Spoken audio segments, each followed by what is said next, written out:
आज का video start करते हैं। ये फंक्शन का पार्ट 2 है, जहाँ पे मैंने आपको पार्ट 1 में मैंने फंक्शन के बारे में बताया था, कुछ क्वेश्चन भी करवाए थे। वहाँ पे मैंने आपको डोमेन निकालना बताया था। रुक जाइए थोड़ा सा। जहाँ पे मैंने आपको डोमेन निकालना बताया था और रेंज निकालना बताया था, वो डोमेन निकालना बताया था, और फंक्शन एफ को आप लोग एक्स और वाई लिख सकते हो, ये बताया था। ठीक है, तो ये सारी चीज़ें मैंने उस पार्ट 1 में बताई थी। तो उस पर बेस कुछ सवाल करेंगे और कुछ नई चीज़ें हम लोग सीखेंगे फंक्शंस की। देखिए, ये डेफिनेशन थी हमारे पास, और वाई को हम लोग कहते हैं एक्स की इमेज, और एक्स को कहते हैं वाई की प्री इमेज। ठीक है, तो सवाल क्या है हमारे पास, ये मैंने एग्ज़ाम्पल नंबर 10 आपकी सीबीएसई की एनसीईआरटी बुक से उठाया है। तो let N be the set of natural numbers and the relation R be defined on N such that R X comma Y such that Y equals to 2x। X और Y natural numbers हैं।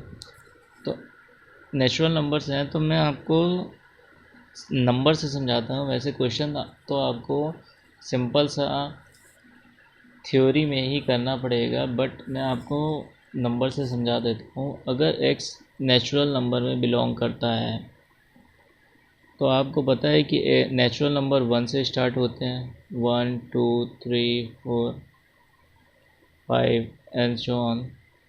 इसी तरीके से y भी natural number में belong कर रहा है, तो y की वैल्यू भी 1 2 3 4 5 हो जाएगी एंड सो ऑन।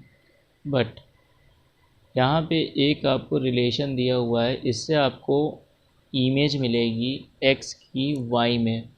तो वो क्या है, y इक्वल्स टू 2x। इसका मतलब क्या है कि x की वैल्यू अगर 1 है तो y की वैल्यू हमारी 2 है। x की वैल्यू अगर 2 है तो y की वैल्यू हमारी 4 है, और अगर x की वैल्यू 3 है तो y की वैल्यू हमारी 6 है। तो यहाँ से आपको देखने को मिल रहा है 2 4 6। ये क्या है, मल्टीपल ऑफ 2। और मल्टीपल ऑफ 2 होने का मतलब क्या है, all natural even numbers. All natural even numbers. तो अगर मैं यहाँ से आपको एक डायग्राम बनाऊँ, जिस तरीके से मैंने पार्ट 1 में समझाया था, x एंड y, एक छोटा सा डायग्राम बना रहा हूँ। 1 2 3 4 5, एक दो नंबर का ही मैं बता रहा हूँ यहाँ पे बना करके, 1 2 3 4 5। तो यहाँ से आपको देखने को मिल रहा है कि 1 की इमेज क्या मिल रही है हमें, 2। 1 की इमेज मिल रही है 2, 2 की इमेज मिल रही है 4। इस तरीके से हमें इमेज यहाँ से मिल रही है। आप 3 की भी इमेज देख सकते हो, यहाँ पे 6 कर दो तो 6 मिल जाएगी। तो आपको देखने को क्या मिला कि y में जो x की इमेज है वो इवन नंबर्स मिल रही है। तो सबसे पहले हमसे पूछा है क्वेश्चन में डोमेन क्या है। तो आप बता सकते हो कि जो डोम होगा, डोम R होगा, वो क्या होगा, x की सभी वैल्यूज़ और x की सभी वैल्यूज़ क्या हैं, नेचुरल नंबर में बिलोंग कर रही हैं। कर रही कि नहीं कर रही?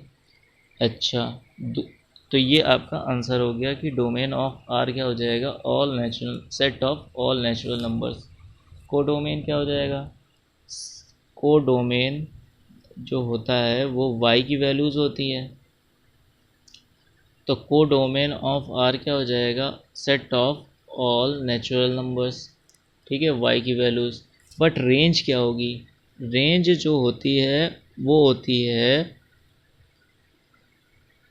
Image of x in y। तो इमेज क्या क्या है, 2 4 6, यानी set of even natural numbers. Set of even natural numbers. तो this is a set of even natural number. Curly bracket में हमेशा डिनोट करते हैं, ये ज़रूर ध्यान रखिएगा, आप नॉर्मल ब्रैकेट में ना कर दीजिएगा। ठीक, ये क्वेश्चन आपको समझ में आ गया होगा कि डोमेन क्या है, कोडोमेन क्या है, रेंज क्या है। ठीक है, तो अगला सवाल देखो। Examine each of the following relation given below and state in each case given reason whether it is a function और नॉट। तो पहला क्वेश्चन क्या दिया हुआ है, 2 की इमेज, देखो यहाँ से मैं बना के दिखा दे रहा हूँ, 2 3 4। पहला क्वेश्चन ऐसे ही बना करके दिखा दे रहा हूँ। एक्स एंड वाई, 2 की इमेज 1 है, 3 की इमेज 1 है, 4 की इमेज 2 है। तो आप बोल रहे हो कि 2 की इमेज 1 है, ठीक है, 3 की भी इमेज 1 है, तो x के हर एक वैल्यू की इमेज हमें y में मिल रही है। ठीक है, 2 की केवल इमेज क्या है, 1 है, दूसरी तो इमेज नहीं है। 3 की भी इमेज 1 ही है, 4 की भी इमेज 1 ही है, तो इसका मतलब ये वाला फंक्शन है। ठीक है, बस आपको ऐसे ही ध्यान रखना है, ये है शॉर्ट ट्रिक। बिना आप इमेज ड्रॉ किए आप बता सकते हो कि इस तरीके से है। देखो 2 की इमेज 2 है, 2 की इमेज 4 भी है, तो इसका मतलब ये फंक्शन नहीं है, आगे देखने की ज़रूरत नहीं है आपको। 1 की इमेज 2 है, 2 की इमेज 3 है, 3 की इमेज 4 है, 4 की इमेज 5 है, सबकी एक यूनिक इमेज है, तो इसका मतलब ये फंक्शन है। अगर मैं इस वाले क्वेश्चन में डोमेन की बात करूं, तो डोमेन ऑफ आर क्या हो जाएगा, आपको मैं बता दूं, 1 2 3 4 5 6 ये हो जाएगा। रेंज की बात करूं, रेंज ऑफ आर, तो ये क्या हो जाएगा, 2 3 4 5 6 7। ठीक है, और भाग्यवश यहाँ पे जो कोडोमेन है, कोडोमेन भी इक्वल है रेंज के, 2 3 4 5 6 7। अब आपको बात समझ में आ गई होगी। आज हम लोग पढ़ेंगे रियल फंक्शन क्या होता है।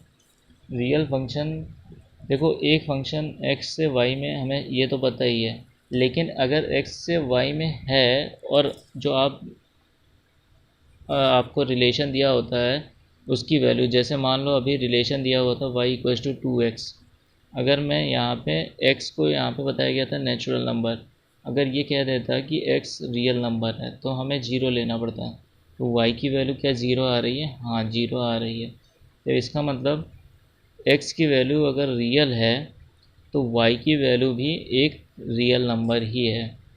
ज़रूरी नहीं है 2 3 4 5 आ सकता है, लेकिन रियल नंबर हमेशा 0 से स्टार्ट होता है, इसलिए मैंने कहा 0 ले लो। ठीक है, तो वो रियल नंबर का में ही होना चाहिए।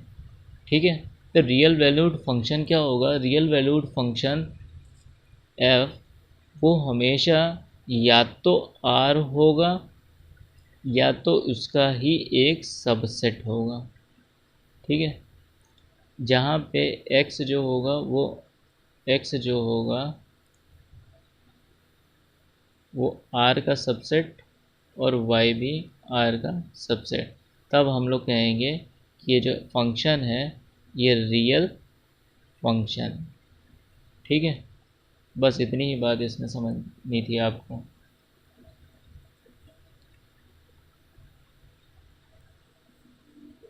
तो देखो इस पे क्वेश्चन कैसे आते हैं। f(x) 3x³ - 5x², x को यहाँ पे किससे रिप्लेस किया गया है, x - 1 से, तो आप भी रिप्लेस कर दो x - 1 से, तो 3x - 1 का क्यूब माइनस 5x - 1 का स्क्वायर प्लस 10, क्यूब करोगे तो x³ - a³ - b³ - 3ab a minus b minus a square plus b square minus 2ab plus 10। अब आप इसको सॉल्व कर लो, आपके पास वैल्यू मिल जाएगी। अगर इसको सॉल्व करते हो तो 3x का क्यूब माइनस 3 ज़ा 9 एक्स स्क्वायर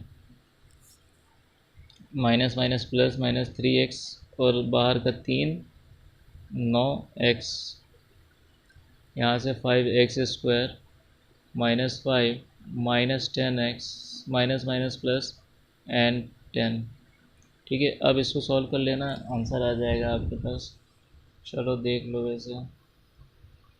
3x का cube minus 9x minus 5x square 9x square और 5x स्क्वायर 14 माइनस का 14x स्क्वायर 9x प्लस का 10x, इसका मतलब हो गया 19x माइनस का 3 माइनस का 5 8 और प्लस का 10 प्लस का 2। आंसर आपका बस यही आपका आंसर हो जाएगा। ठीक है, एक सेकंड तरीके के सवाल जो आते हैं वो fx x plus 1/x LHS एक जैसा दिया होगा, RHS आपको प्रूफ करके दिखाना होगा। तो fx का क्या दे रखा हुआ है, क्यूब। fx की वैल्यू क्या है हमारे पास, x प्लस 1/x। इसका क्या कर दो, क्यूब कर दो। तो अभी मैंने बताया कि a cube plus b cube plus 3a into B a plus B. ठीक है, अब इस वाली वैल्यू को देखो, इसको क्या मैं f(x) का क्यूब लिख सकता हूँ, बोलो। अगर मैंने यहाँ पे क्यूब कर दिया तो x का क्यूब हो जाएगा और 1/x का क्यूब हो जाएगा, तो ये चीज़ मैं लिख सकता हूँ। यहाँ से ये कट जाएगा तो 3, ये तो fx है ही ना, तो क्या ये RHS के बराबर प्रूफ हो गया क्या। आपको इस तरीके के क्वेश्चन एक लगाने होते हैं। ठीक है, नेक्स्ट देखो, find the domain and the range of the real function fx equals to x upon 1/x²। ये बहुत ही इंपॉर्टेंट क्वेश्चन है। इस तरीके के क्वेश्चन समझ लो, बहुत ही ख़तरनाक क्वेश्चन है, लेकिन अगर एक बार समझ गए तो आप हर क्वेश्चन लगा लोगे। देखो, अभी मैंने बताया कि fx जो है, fx को हम लोग y लिख सकते हैं, और fx की वैल्यू क्या दे रखी हुई है, x अपॉन 1 प्लस x²। ये दे रखी हुई है ना। तो एक बात बताओ, सिंपल सा आप समझना कि अगर मैंने x की वैल्यू 0 ले ली, क्योंकि रियल नंबर की बात कहा है, रियल फंक्शन, तो रियल फंक्शन में रियल जो वैल्यू होती है वो 0 होती है। रियल नंबर 0 से स्टार्ट होता है ना, तो रियल अगर वैल्यू मैंने अगर 0 रख दी x की, तो y की वैल्यू क्या हो जाएगी, 0 होगी कि नहीं होगी। अगर मान लो मैंने यहाँ पे -1 रख दिया, तो ये पूरा टोटल y जो है, x की वैल्यू मैंने माइनस में रख दी, तो y भी माइनस में आएगा।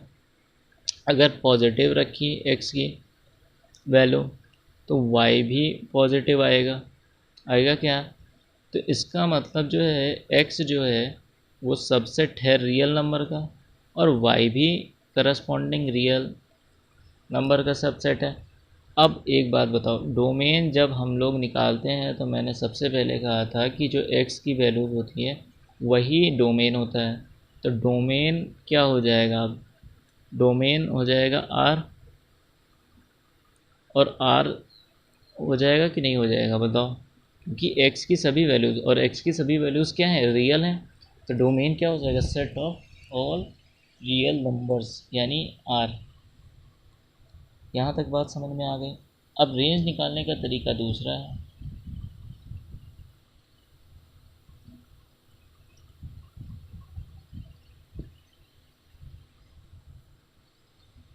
रेंज जब निकालेंगे तो हमने अभी क्या लिखा, y बराबर क्या है, x upon 1 plus x square.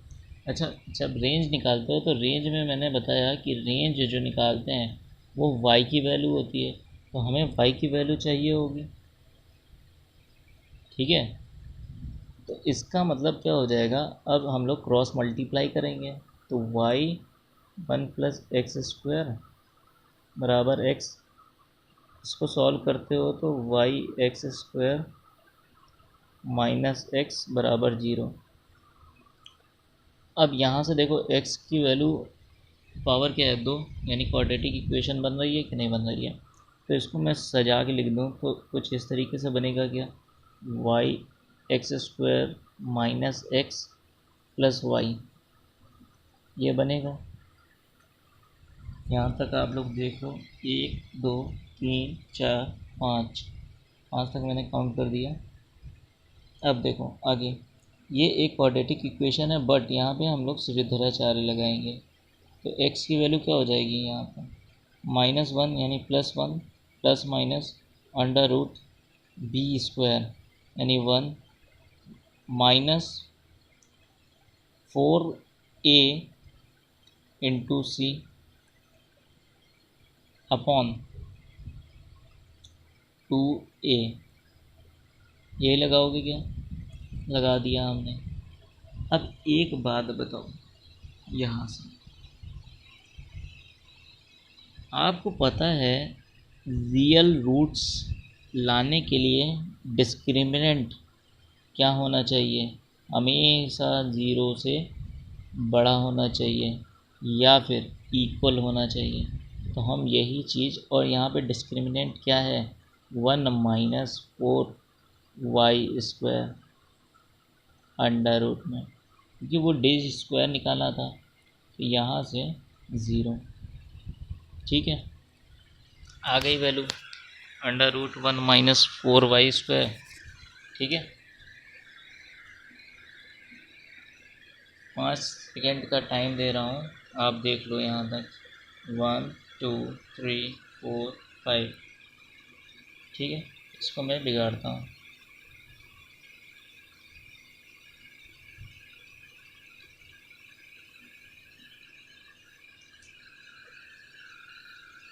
अब देखना, अंडर रूट हट जाएगा, बचेगा क्या, केवल 1 minus 4y² greater than equals to 0, ये बचेगा। बोलो, इसको मैं ये लिख सकता हूँ क्या, 4y² माइनस 1 ग्रेटर देन और इक्वल्स टू 0, ऐसा कैसे। अच्छा, यहाँ पे देखो साइन चेंज हो जाएगा, लेकिन हो जाएगा।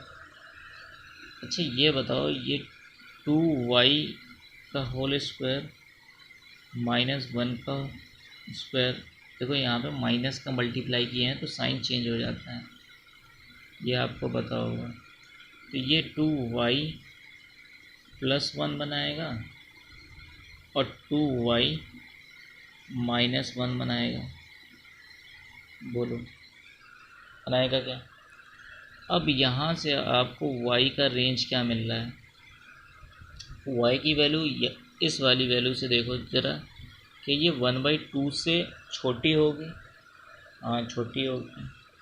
ठीक है, क्या ये -1/2 से बड़ी होगी, हाँ बड़ी होगी। इस वाली वैल्यू से देखो, -1/2 के बराबर या -1/2 से बड़ी वैल्यूज़ आएंगी या फिर 1/2 से छोटी वैल्यूज़ आएंगी या फिर 1/2 आएंगी। तो y की वैल्यूज़ निकल के आ गई क्या, बोलो। तो y की वैल्यूज़ ही होती हैं क्या रेंज। तो रेंज हमारा क्या हो जाएगा, रेंज हमारा जो हो जाएगा, अच्छा इसको मैं इंक्लूड कर रहा हूँ तो ये वाला ब्रैकेट लगेगा, हमेशा ध्यान रखना। ये बड़ा वाला ब्रैकेट लगता है, बिग ब्रैकेट जिसे कहते हैं। इसका मतलब होता है कि इस नंबर को भी मैं इंक्लूड करूँगा, -1/2। तो रेंज आपकी क्या हो जाएगी, -1/2 कॉमा 1/2। क्या बात समझ में आई। तो आज की वीडियो में बस इतना ही था। आप वीडियो को लाइक शेयर ज़रूर करो और चैनल को सब्सक्राइब करना मत भूलना। ठीक है, धन्यवाद।